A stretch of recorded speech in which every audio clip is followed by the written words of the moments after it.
Hey everybody, Adam Savage here with a Mythbusters answer to a question, with an answer to a Mythbusters question.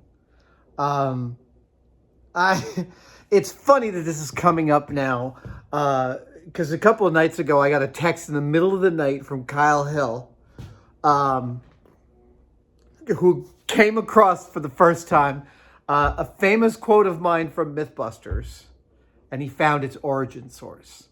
In season 1 of Mythbusters, we were replicating a scene from American Graffiti in which the whole rear part of someone's transmission is dragged out of their car, and we attempted to replicate it, and we were down in Hunters Point working on it, and it was kicking our butt. And I turned to the camera and I said this phrase. I said something like, "This isn't going the way we want, but I reject your reality and substitute my own." And I didn't realize, you don't ever know. I didn't realize it would become a thing. I didn't realize the editors in Australia would pick that up and run with it. I didn't realize it would become one of the hallmarks of Mythbusters. I've had my own mother repeat that phrase back to me, which is just weird and hilarious. But it's not my phrase. It's not my joke. No. In fact, it originally comes from a wonderful, weird cult movie called Dungeon Master. Yes, I know. Many of you have been yelling Dungeon Master into the camera, into the screen. It comes from Dungeon Master. It is not my joke. And it's important to tell you how I learned the joke, because in the early 90s, when I was first working commercial films and special effects with Jamie, I worked, another one of his regular hires was a model maker and a wonderful sculptor named Ralph Miller. And I haven't kept tabs on Ralph. I don't know how he's doing. But I had a wonderful time working with him back in the day. And he told me that joke. He said it to me and I was like, oh, that is so good. I'm going to hold on to that for a long time. And then I was on set. I said it and it became a thing. So this is the official video telling you where that quote comes from and how I learned about it. But also it begs this other question that came up, which is, what's my favorite quote on the show? And I'm a big fan of, well, there's your problem. But there are others that didn't get so much meat out of them that I found hilarious.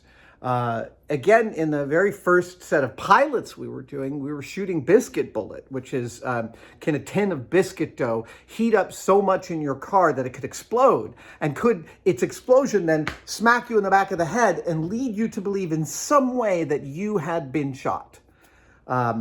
As we were attempting to do this, as we've got like 5, 6, 8 radiant heaters on the outside of a car, heaters on the inside of a car, the car's heaters running, trying to get the temperature in there high, which is, there are plenty of places in the world, Texas springs to mind, where you leave a car in the sun, it's going to be like 150 degrees. But San Francisco isn't one of those places. So we had to artificially create this heated weather. And it took a long time. It took forever. Hang on just a second. At any rate, a lot of I was telling you a story about Biscuit Bullet. We're there and we're trying to attempt to get the car hot enough, and it's taking, what we thought would take an hour is taking like 5, 6 hours, and the temperature is just increasing tiny bits. It's just exhausting. And I turned to the camera and I said, remember kids, science can be boring. And I was just thinking of like, what's the opposite of what one should say if one is hosting a science type show? And that made me laugh. And that engendered a set of church giggles on set that lasted for like 10 minutes. Many of my favorite quotes came from Jamie Hyneman, and most of those are unrepeatable. I'm not here to tell you some of the hilariously off-color things Mr. Hyneman has said. That is between me and him, and yeah, it's not for me to tell his jokes. I have a joke that is one of my favorite jokes on the show, and it got cut to ribbons by accident. We were doing an episode about handguns. I can't remember which one. It might have been how you hold the different ways to hold a handgun. But one of our regular gun experts was a man named Frank Tabor. And Frank owned a gun shop in the South Bay and was a regular contributor to Mythbusters. You saw him on a bunch of different episodes. Frank is awesome. Frank is committed, you know. You'd ask him to bring a couple of pistols to the set, and I'm not joking, he would show up with 50. Yeah. Also, Frank, I don't think Frank would mind me telling this story. Frank is not the tallest person, and he's got a big mustache, so there's a little Yosemite Sam in Frank. I mean, he's very avuncular, easy to get along with, funny guy, and he's a little like Yosemite Sam.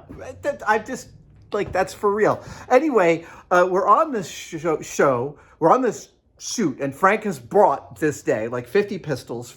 We only needed 2 or 3, but it's great. And he's got this little tiny Derringer. Let's say it's roughly as big as this. This is a little cricket replica from Men in Black. It literally was like this big, this pistol. And I picked it up and I just was like, Tim or Scott, I can't remember who was filming, like, put the camera on me, and I went,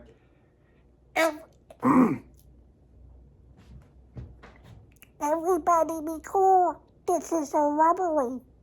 A robbery. It's a robbery. Everybody be cool. This is a robbery. Now, I'm not here to adjudicate whether that's a funny joke, but it made me laugh. I loved the mix of saying robbery and rubbery and the tiny shmoo voice. It made me laugh. And so when that episode aired, I wanted to see how that joke would land. And reader, the joke was butchered. And here's why. In the U.S., I believe the current length of an hour-long television program in the U.S. is 41 and a half minutes. That means there's 8.5 minutes of commercials. However, internationally, there is more programming and less commercials. I think it's by a few minutes. I can't remember the numbers anymore. But international, so there's basically an international cut and a U.S. cut, and the U.S. cut is shorter. So Beyond Productions, our production company, would turn in an international cut, and Discovery, for some reason, would insist on doing the cut to clock to the U.S. I'm not sure exactly why. Beyond told me that they wanted to be able to do that, but for some reason, there was some, who knows? It's way above my pay grade. But what happened frequently when the U.S. people would cut to clock, they would cut my jokes. Seriously, I swear, I think I lost 3 jokes in those cuts. And so there literally was, like, it was really weird. Like, there's this point in which I'm like, everybody be, and then they cut to a commercial. And I didn't get to see my joke. Look, I'm not burying hatchets. I don't really care. But it was asked, what is my favorite quote? And that one came to mind as a favorite joke.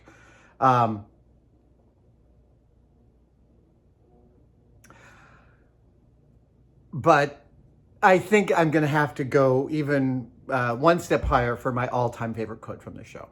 And it came from, actually, another firearms expert of ours, Alec Jason.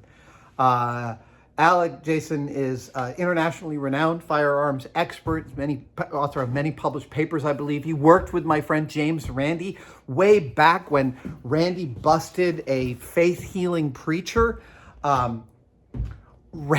This is totally amazing. Randi went to one of this guy's rallies, and he managed to tune into the radio frequency that the preacher's wife was using to feed him information about the parishioners. They had people seated out in the audience gathering information, and they would feed that information to the preacher, and he'd walk up to someone and say, I hear you, the Lord is telling me you're behind on your mortgage, right? And it's like, no, it's his wife telling him in his ear. At any rate, when Randi did that, Alec Jason operated the radio equipment. He was the radio specialist for busting, I think it was Popoff is the name of the preacher. At any rate, Alec Jason, one of my heroes, an amazing individual to work with. And we were doing the episode about, can you skip bullets off the pavement to shoot up under someone's car and get at them? And he said to me, the only difference between science and screwing around is writing it down. And he said that to me while we were gathering data. And I literally stopped and I was like, Alec, I'm going to use that quote on this show. And I think it's going to become a thing. I'm just letting you know. Sometimes, when Cameron Crowe wrote the Show Me the Money scene from Jerry Maguire, he knew what he had in that phrase. And when Alec Jason said that to me, I knew what I had in that phrase because it's a beautiful thing. It's a beautiful ethos. And I when I was touring around the world with Jamie or Michael Stevens, I could say the first part of that and the audience would finish the phrase. How cool is that? The only difference between science and screwing around is writing it down.